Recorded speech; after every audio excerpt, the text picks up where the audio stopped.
भज गौरांग भज गौरांग भज गौरांग नाम रे।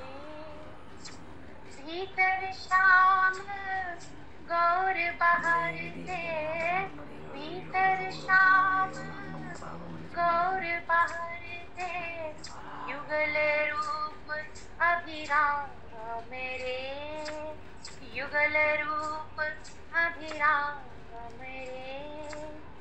श्यामा श्याम रूप हो कर भी, श्यामा श्याम रूप हो कर भी, तीरथ श्यामा श्याम रे, तीरथ श्यामा श्याम रे। भज गौरांग भज गौरांग भज गौरांग नाम रे। भज गौरांग भज गौरांग भज गौरांग नाम रे। भज गौरांग भज गौरांग भज गौरांग नाम रे। भज गौरांग भज गौरांग भज गौरांग नाम रे। हे गौरांगो नदिया वारे, ये गौरांगो नदिया वारे, ब्रज के राधे श्याम रे। ये गौरांगो नदिया वारे, अवध के सीताराम रे। भज गौरांग भज गौरांग भज गौरांग नाम रे। पूर्ण परात्पर ब्रह्म असंख्य कल्याण गुणगंडले भक्तवांशा कलत्तरम शरणागत वत्सल भक्त वत्सल दीनबंधु दयासिंधु भगवान श्री सीताराम जी महाराज की असीम कृपा करुणा से श्री हनुमान जी महाराज की परम पावन भावमयी सन्निधि में महापुरुषों की भावमयी उपस्थिति में एवं आप सभी श्रद्धालु भक्त वैष्णवों की मंगल सन्निधि में मानव जीवन का सर्वोत्कृष्ट फल भगवत गुणगान भगवत स्मरण कामना हम सभी श्री चैतन्य महाप्रभु के लीला चरित्रों को क्रम को आगे बढ़ाते हुए सत्संग लाभ प्राप्त करने जा रहे हैं। सर्वप्रथम आप सभी भक्तजनों के श्री चरणों भगवत भाव से सादर वंदन सादर नमन। आप सभी को यथायोग्य जय श्री राम जय जय श्री राधे हरि शरण जय जय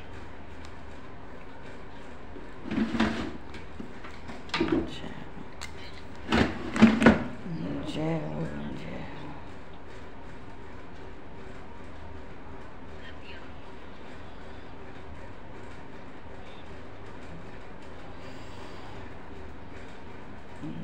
हरि शरण।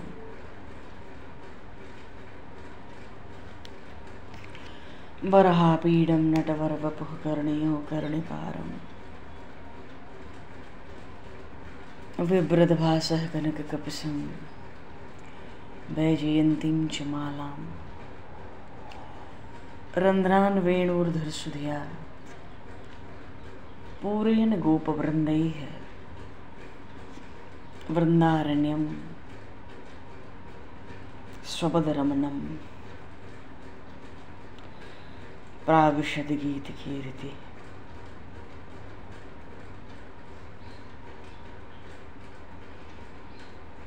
हरि शरण।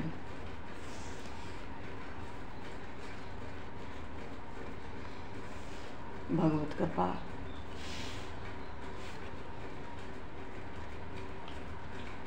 बोली श्री चैतन्य महाप्रभु की जय। श्री चैतन्य महाप्रभु की जय। महाप्रभु श्री कृष्ण चैतन्य देव ने भक्त परिकरों के साथ बहुत सी अद्भुत लीलाएं संपन्न की और सबको अभिष्ट। अपने परिकर में जितने भक्त हैं, भक्त का अर्थ है जो भगवान के अनन्य प्रेमी हैं। भक्तों की महिमा इसलिए है क्योंकि भक्ति की महिमा बहुत विलक्षण है। ज्ञान का मार्ग हो अथवा तो योग का मार्ग हो, ज्ञानी और योगी कभी भी परमात्मा के श्री चरणों में अपना सर्वस्व समर्पित नहीं कर सकते।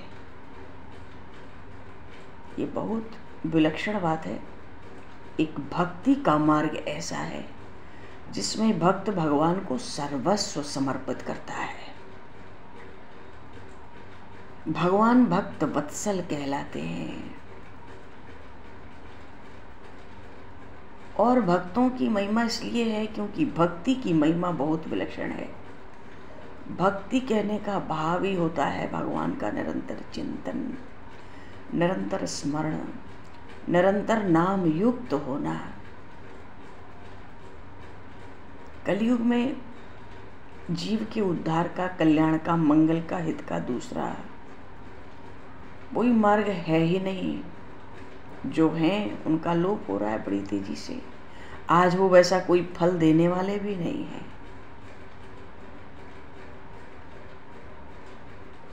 भगवान नाम का आश्रय छोड़कर जो और किसी साधन से कलयुग में भगवान की प्राप्ति चाहता है, वो तो ऐसा है मानो एक ऐसी रस्सी बनाई जा रही है बड़े विशाल हाथी को बांधने के लिए, जो रस्सी धूल के कणों से बनी हुई है। बिन विश्वास भगत नहीं तेहि बिन द्रवहि न राम।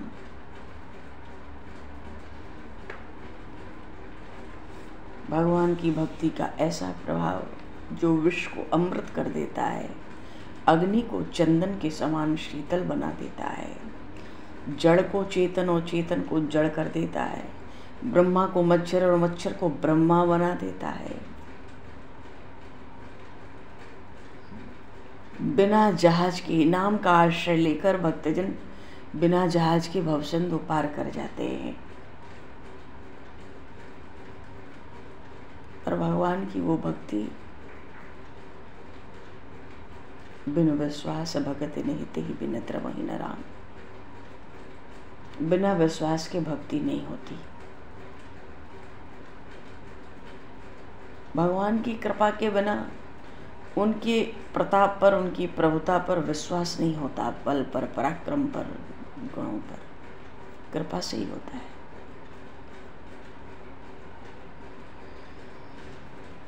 भगवान की प्रभुता पर विश्वास हो जाए तो विश्वास हो गया। जिसका हमने हाथ पकड़ा है, जिसके चरणों की शरण ली है, वो सहज हमें भवसिंधु से पार करेगा। हाथ ऊपर उठाकर जय जय श्री राधे कहते हैं, हर हर महादेव कहते हैं। क्यों? प्रभु जी पता पड़ गई हमारे हाथ में कुछ नहीं है, सब कुछ आपके हाथ में है। सो मैं आपकी शरण लेता हूँ। हे नाथ आप मेरी रक्षा करो, रक्षा करो, रक्षा करो। और बस फिर उधर ही देखना, केवल परमात्मा की ओर ही देखते रहना। परमात्मा को छोड़ के कहीं भी और देखेंगे तो कलंकित होना पड़ेगा। हाँ, इस मार्ग में विशेष सावधानी है, भगवान के भक्तों के प्रति अपराध नहीं होना चाहिए। चैतन्य महाप्रभु ने अपने भक्तों से कहा था, साक्षात देवादिदेव महादेव भगवान शिव भी वैष्णवों का अपराध करने पर तत्क्षण ही नष्ट हो सकते हैं। ऐसा बड़ा भारी वैष्णव अपराध।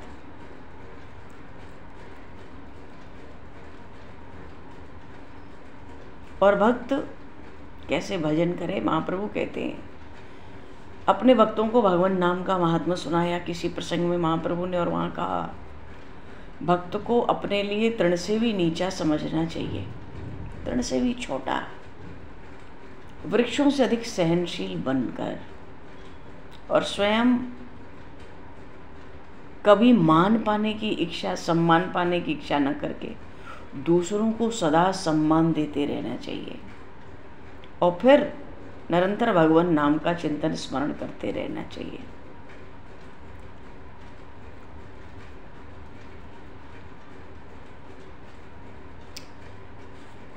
भगवान का नाम, हरेर नाम हरेर नाम, हरेर नामैव केवलम, कलौ नास्तैव नास्तैव नास्तैव गतिरन्यथा।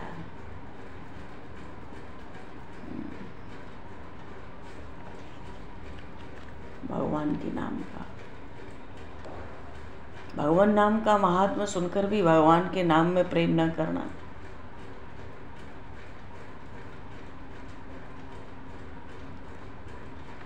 चलो पूर्व प्रसंग में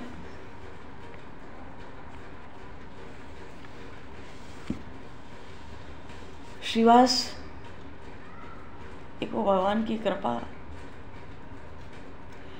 भगवान की भक्ति में कितना माधुर्य है ये तो वही जाने जो भगवत कृपा का अनुभव कर चुका है।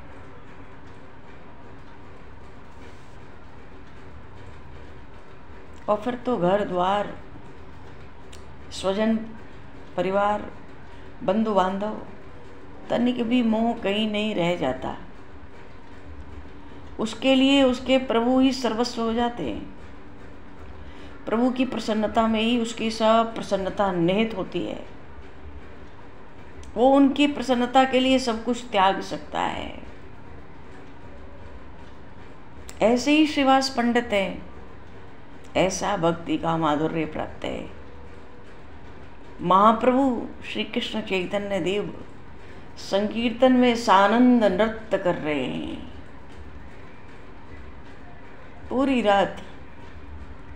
प्रभु के आनंद में कोई विघ्न न होए, सो ये बात प्रकट नहीं होने दी कि मेरे इकलौते पुत्र की मृत्यु हो गई और उसका शरीर घर के भीतर ही पड़ा है। आराध्य की प्रसन्नता, श्रीवास को लगता है आंगन में प्रभु नृत्य कर रहे हैं आनंद में, उसमें बाधा नहीं पड़नी चाहिए। पर भगवान और भक्त में भेद कहाँ है? भगवान तो घट घट वासी हैं। श्रीवास से कहते हैं आज मन नहीं लग रहा, संकीर्तन में क्या बात है। बड़ा छिपाव किया, पर भक्तों ने धीरे धीरे प्रातः काल से पूर्व ही प्रकट किया कि प्रभु ऐसी ऐसी बात है। प्रभु का भी मन आज कर कीर्तन में व्याकुल हो रहा है, रोज की तरह आनंद का अनुभव नहीं कर रहा है। प्रभु को भी लगता है अवश्य कोई दुर्घटना घटी है। दृढ़ता से पूछा तो पहले तो श्रीवास चुप थे, फिर बताया कि प्रभु श्रीवास का इकलौता पुत्र परलोकवासी हो गया। प्रभु के नेत्रों से अश्रु प्रवाह, और इस बात को हुए बहुत घंटे बीत गए पर प्रकट नहीं हुआ। महाप्रभु इतने प्रसन्न हो गए भक्ति माधुर्य पर, भक्ति भाव पर। श्रीवास पंडित के कहते हैं आज तुमने श्री कृष्ण को खरीद लिया।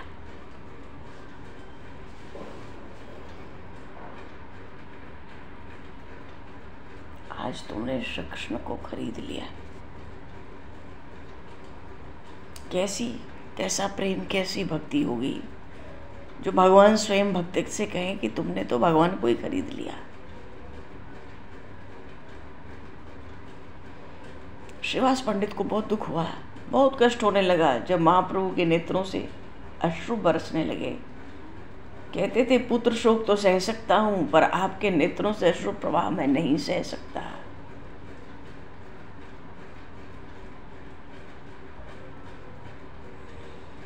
और प्रभु के कहने से जब मृत शरीर को बाहर उठा लाए आंगन में, प्रभु ने पूछा भाई कहाँ चले गए, क्यों जीव?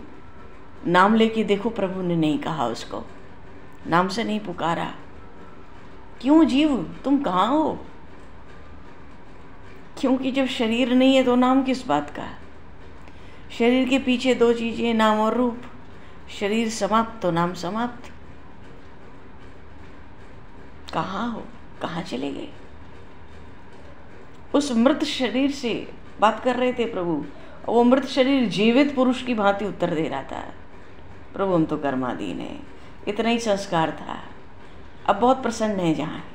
अरे थोड़े समय के लिए और आ जाओ इस शरीर में। वो जीव कहता आप सर्वसमर्थ हैं, प्रारब्ध मिटा सकते हैं, पर जहाँ हूँ वो ज़्यादा सुखी हूँ। भाव ये था जितने सुन रहे थे उनका भी शोक मोह दूर हो गया। अरे जो गया उसके लिए रो रहे हो, ज़्यादा सुखी है जहाँ गया, वो आना तक नहीं चाहता इस शरीर में लौटकर। भगवान श्री कृष्ण माता देवकी के 6 मरे हुए पुत्रों को ले आए थे। गुरु सांदीपनी के इकलौते मरे हुए पुत्र को यमपुरी से ले आए थे। अर्जुन की प्रतिज्ञा की रक्षा करने के लिए, प्राण रक्षा के लिए द्वारिका में मरे हुए ब्राह्मण पुत्र को ले आए थे। नहीं तो श्राप ही दे देता वो ब्राह्मण अर्जुन को। क्या होता? भगवान पग पग पर भक्तों की रक्षा करते हैं। पर देखो श्रीवास पंडित के भक्ति का आदर्श कितना ऊंचा था, कितना ऊंचा है। महाप्रभु कहते हैं हम और नित्यानंद दोनों आज से आपके पुत्र हो गए।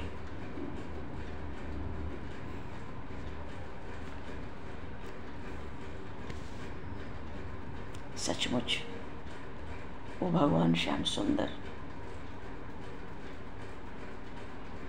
सबके परम सुहृदय है। ऐसे भगवान के प्राण प्यारे भक्तों को संताप कहाँ? जिनका मन भगवान के मुखारबंद की शोभा का पान करता हो, वहां संसार का ताप क्यों जाने लगा?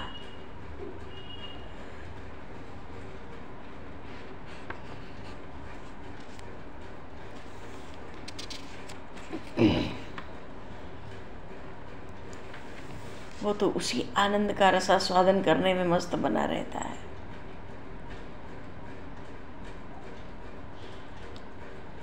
श्रीमद् भागवत में हरि नामक के जो योगेश्वर थे 11वें स्कंद में, वो ठीक कहते हैं,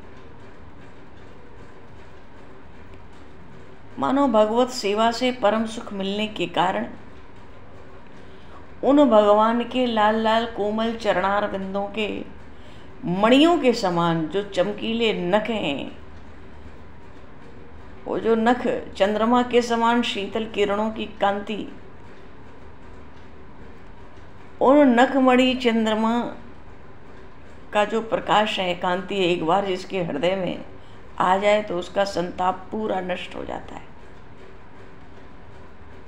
ऐसे भक्त के हृदय में संसार के सुखों का वियोग होने का दुख क्या है? कुछ नहीं है। रात में चंद्रमा प्रकट होता है तो सूर्य का दिन भर का जो ताप है वो नष्ट हो जाता है। जीव पर भगवान की कृपा हो जाती है तो संसार का जो ताप है ना, संसार का कलेश, दुख, पीड़ा, कष्ट, ये मालूम नहीं पड़ता, उतना अनुभव में नहीं आता।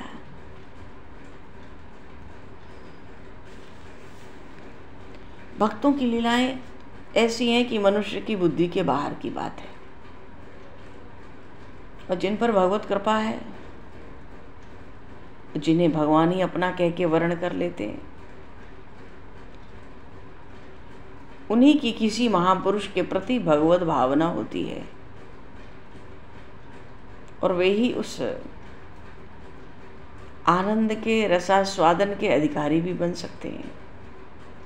भगवान की लीलाओं में तो प्रेम ही प्रेम भरा है। क्यों? भगवान उस प्रेम की सजीव साकार मूर्ति है। ऐसे ही शुक्लांबर ब्रह्मचारी भी चैतन्य प्रभु के अनन्य भक्तों में से एक थे। वो कभी कभी ऐसा अनुभव करते थे कि प्रभु की कृपा हमारे ऊपर जैसी होनी चाहिए वैसी कृपा नहीं है। और प्रभु चैतन्य देव तो अंतर्यामी परमात्मा ही साक्षात श्री कृष्ण ही है। उनके मन के भाव को समझकर प्रभु ने एक दिन उनसे कहा,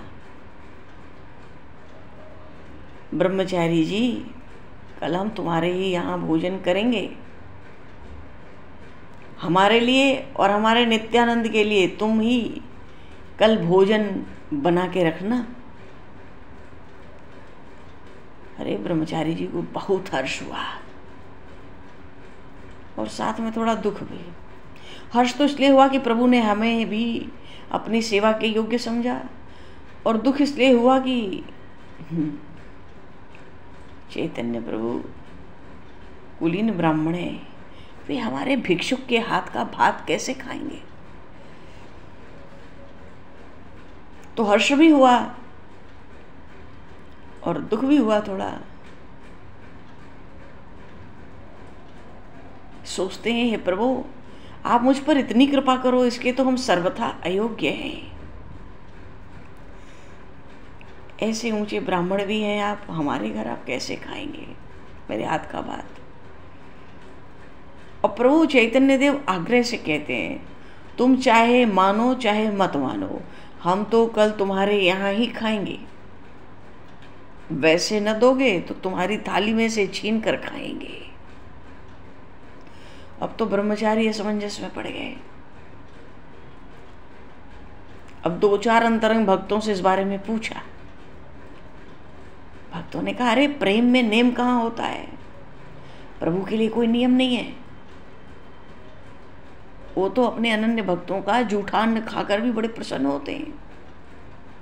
आप प्रेम से भात बनाना और प्रभु को खिला देना। अब भक्तों की सम्मति हो गई। दूसरे दिन ब्रह्मचारी जी ने बड़ी पवित्रता से स्नान संध्या बंदन सब करके प्रभु के लिए भोजन बनाया। इतने में ही नित्यानंद जी के साथ गंगा स्नान करके प्रभु आ गए। प्रभु ने नित्यानंद जी के साथ बड़े प्रेम से भोजन पाया। भोजन करते करते कहते जाते थे, इतने दिनों से दाल भात शाक खाते रहे, पर आज के जैसा स्वादिष्ट भोजन हमने तो जीवन भर में नहीं पाया। अरे चावल कितने स्वादिष्ट हैं, कड़ा खोल कितना बढ़िया बना है। मानो प्रशंसा करते करते दोनों ने भोजन समाप्त किया। पूरे समय बोलते रहे। प्रभु नित्यानंद खूब प्रशंसा हो रही, भोजन समाप्त हुआ। ब्रह्मचारी जी ने बड़े भक्ति भाव से दोनों के हाथ धुलाए और खा पी कर दोनों श्री चैतन्य नित्यानंद प्रभु ब्रह्मचारी जी की कुटिया के छत पर सो गए। बोलिए श्री चैतन्य महाप्रभु की जय। भगवान कितने सरल, कितने दयालु, कितने कृपालु। अच्छा, ब्रह्मचारी जी की कुटिया गंगा जी के तट पर थी बिल्कुल। तो छत पर गंगा जी के शीतल कणों से मिली हुई ठंडी ठंडी वायु आ रही थी। तो नित्यानंद जी के साथ आसन बिछा के प्रभु वहीं लेट गए। तो एक भगत थे, उनका नाम विजय आकरिया था, प्रभु के पास लेटे थे। तो ये जो विजय कृष्ण है, जाति के कायस्थ थे, पुस्तकों को लिखने का काम करते थे। अब उस समय छापे खाने तो थे नहीं कि छप जाएं किताबें फटाफट जितनी चाहो। सब पुस्तकें हाथों से ही लिखी जाती थी उस समय। उनका लेख बड़ा सुंदर होता। पुस्तक लिख लिख के अपने जीवन का निर्वाह करते थे। पर चैतन्य प्रभु गौरांग देव के प्रति इनके हृदय में बड़ी भक्ति थी और प्रभु भी बड़ा प्यार करते थे इनसे। इन्होंने चैतन्य प्रभु की बहुत सी पुस्तकें लिखी थी। सोते ही सोते इन्हें एक दिव्य हाथ दिखाई देने लगा विजय कृष्ण को। दिव्य हाथ, सब छत पे सोए हैं, श्री कृष्ण चैतन्य प्रभु, नित्यानंद प्रभु और ये विजय कृष्ण। एक दिव्य हाथ दिखाई दिया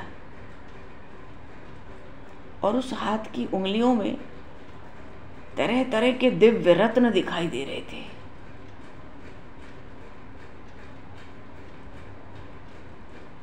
तो विजय जी को उस हाथ के दर्शन से बड़ा कौतूहल हुआ। उठ के चारों ओर देखने लगे, फिर भी वो जो हाथ दिखाई दे रहा था ना, दिव्य, वो ज्यों का त्यों मालूम पड़ रहा था। ऐसा नहीं था कि उठ के बैठ गए तो अब वो नहीं दिख रहा है। वो तो उस हाथ के अद्भुत रूप, लावण्य, सौंदर्य से, दिव्य हाथ के दर्शन से पागल से हो गए। अब प्रभु ने हंसकर पूछा, श्री गौरांग प्रभु ने, विजय क्या बात है, क्यों इधर उधर देख रहे हो? कोई अद्भुत वस्तु दिखाई दे रही है क्या?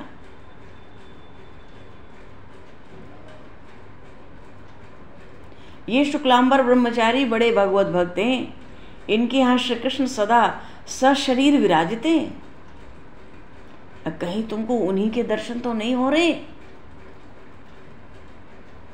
गौरांग प्रभु की बात सुनकर विजय ने कोई उत्तर नहीं दिया, और उत्तर दें भी तो कहाँ से दें?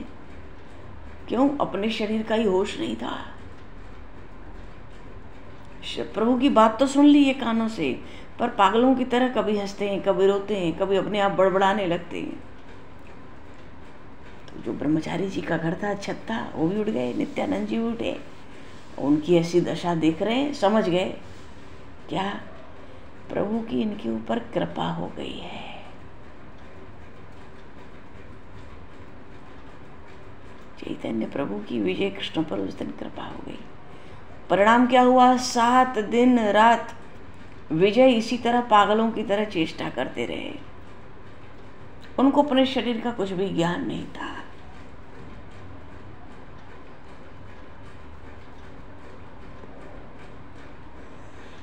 न कुछ खाते पीते, न रात में ही सोते थे, पागलों की तरह सदा रोते ही रहते थे, कभी जोर जोर से हंसने भी लगते।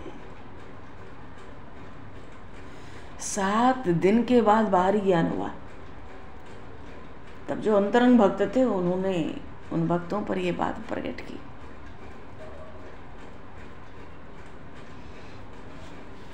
मानो ऐसी कुछ अद्भुत अद्भुत लीलाएं प्रभु करते रहते। एक बार श्रीवास पंडित के घर एक दर्जी रहता था, तो नित्य प्रति कीर्तन सुनते सुनते उसकी कीर्तन में और महाप्रभु के चरणों में प्रगाढ़ भक्ति हो गई। जब कभी प्रभु उधर से निकलते तो भक्ति भाव के साथ उनको प्रणाम करता है। एक दिन उसको भी प्रभु के, गौरांग प्रभु के दिव्य रूप के दर्शन हुए। वो दर्जी मुसलमान था, पर उस अलौकिक रूप का दर्शन करके वो मुसलमान दर्जी भी कृतकृत्य हो गया। पागलों की तरह बाजार में कई दिन तक देखा। क्या कहता बाजार में? देखा है, देखा है, देखा है। इतनी चिल्लाता कह कह के, देखा है, देखा है, देखा है। क्या देखा है? किसको देखा है? कुछ नहीं, देखा है, देखा है।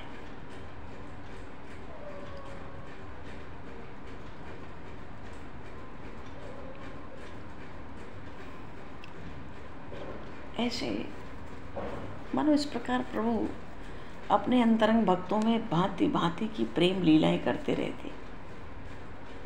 उनके जो शरणागत भक्त हैं, उन्हीं को उनके ऐसे ऐसे रूपों के दर्शन होते थे। और अन्य साधारण लोगों को, नवद्वीप में तो वो निमाई पंडित थे, बहुतों की दृष्टि में ढोंगी भी थे। एक महापुरुष कहते थे कि जो दंभ से भी भगवान का नाम लेगा दिखावे के लिए, उसके भी लोक परलोक की सब चिंता मिट जाएगी, सब सोच मिट जाएगा। ऐसा भगवान नाम का प्रभाव। तो हालांकि चैतन्य प्रभु का तो ना तो कोई विशेष किसी से राग है, न किसी से द्वेष है, तो भी एकदम जो एकदम उन्हीं के बन जाते हैं।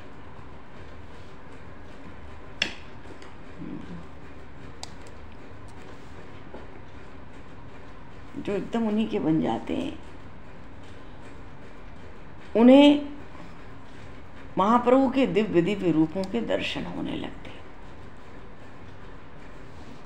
भगवान के भी संबंध में यही बात कही जाती है। भगवान के लिए सभी समान है, प्राणी मात्र पर वो कृपा करते हैं, किंतु जो सबका आश्रय त्याग कर एकदम उन्हीं का पल्ला पकड़ लेता है,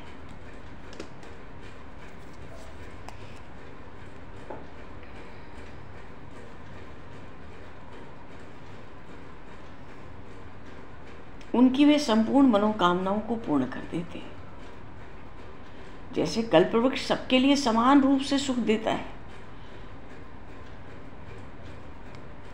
पर मन की इच्छा तो उन्हीं लोगों की पूरी करता है जो उसके नीचे बैठकर उन फलों का चिंतन करते हैं। उन्हीं को मनोवांछित फल। कल्पवृक्ष सबको सुख देता है, पर मनमाना फल किसको मिलेगा? जो वहीं नीचे बैठ करके वृक्ष की छाया में, कल्पवृक्ष की छाया में बैठकर उन फलों का चिंतन करे। अब चाहे कल्पवृक्ष के निकट ही घर बनाकर क्यों न रहो, लेकिन जब तक उसकी छत्र छाया में प्रवेश नहीं करोगे, तब तक उसके मूल में, जब तक उसके मूल में बैठकर चिंतन नहीं करोगे,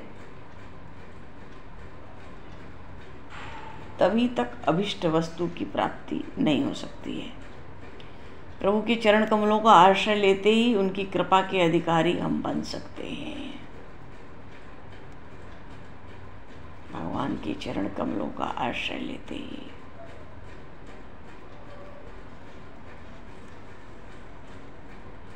भगवान का स्वभाव तो कल्पवृक्ष के समान है। भरत जी महाराज ने चित्रकूट में कहा,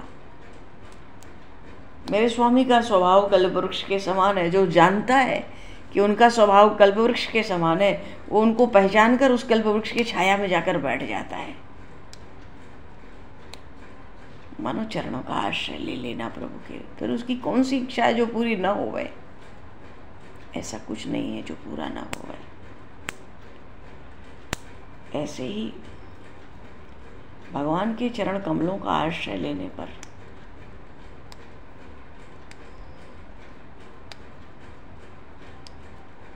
उनकी कृपा के जीव अधिकारी बन सकते हैं।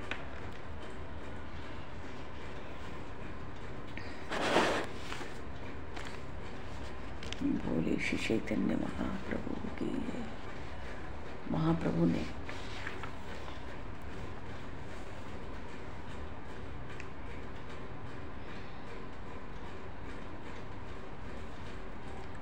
भगवान ने तो जब एक दिन सब गोप ब्रज वृंदावन में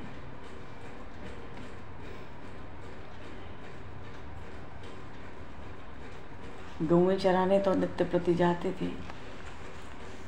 पर एक दिन जहाँ जाना था वहाँ गए ही नहीं। क्यों? भोजन तो वहीं आता था, गोपियाँ लेकर आती थी समय से।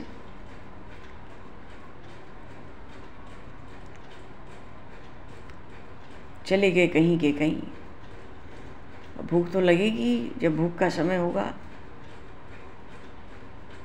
अच्छा, भगवान की कृपा ऐसी है। अहोबत स्वपचो तो गर्यान यज्जिव्याग्रे वर्तते नाम तुभ्यम तेपुस्तपस्ते जुहुबुः ससर्नो आर्या ब्रह्मानुचूर्णाम गृणन्ति एते। जिन भगवान की तनिक सी कृपा की कोर के कारण ये संसार, ये जो नाम और रूप के, जो नाम और रूपात्मक संसार है, संसार में सब कुछ जो भी वस्तु है, सजीव निर्जीव, सबके पास एक नाम है और एक रूप है। तो नाम और रूप वाला ये संसार जो स्थित है, भगवान की भौं टेढ़ी हो जाए, थोड़ी सी हिल भी जाए अपनी जगह से, तो जो त्रिगुण प्रकृति है वो अपना सब काम बंद कर देती है।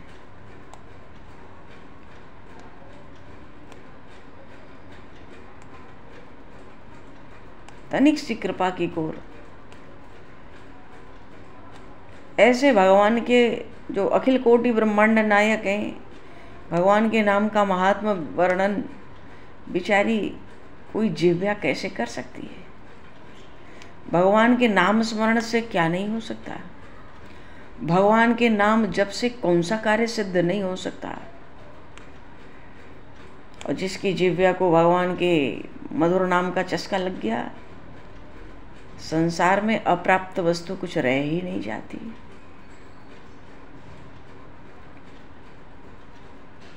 संसार में जितने यज्ञ, याग, जप, तप, ध्यान, पूजा, निष्ठा, योग, समाधि, ये सब बातें जो हैं, इन सब का फल है भगवान के नाम में प्रेम हो जाना।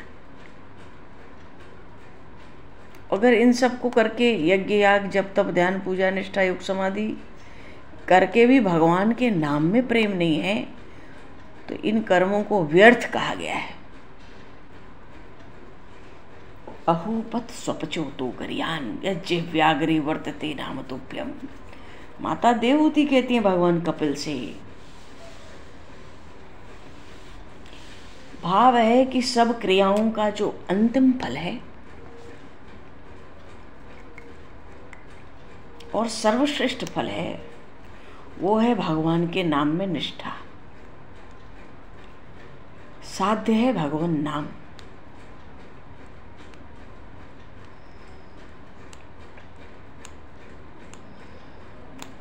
जो जिस हालत में है, जहाँ है, जैसा है, किसी भी वर्ण का हो, स्थिति का हो, हर समय हर काल में प्रभु के मधुर नामों का संकीर्तन कर सकता है। नाम जप से पापी मनुष्य भी परम पावन बन जाता है। अत्यंत नीच से नीच भी सर्वपूज्य हो जाता है। छोटे से छोटा भी सर्वश्रेष्ठ हो जाता है। बुरे से बुरा भी महान भगवत भक्त हो जाता है। तभी तो कबीर साहब कहते हैं, नाम जपत कुष्ठी भलो। नाम जप रहे हैं, शरीर में कुष्ठ रोग है, बढ़िया। और चुई चुई गिरे जो चाम। क्यों? उस रोग में नाम जप हो रहा है ना, इसलिए। और कंचन देह किस काम की? जिह मुख नाही राम।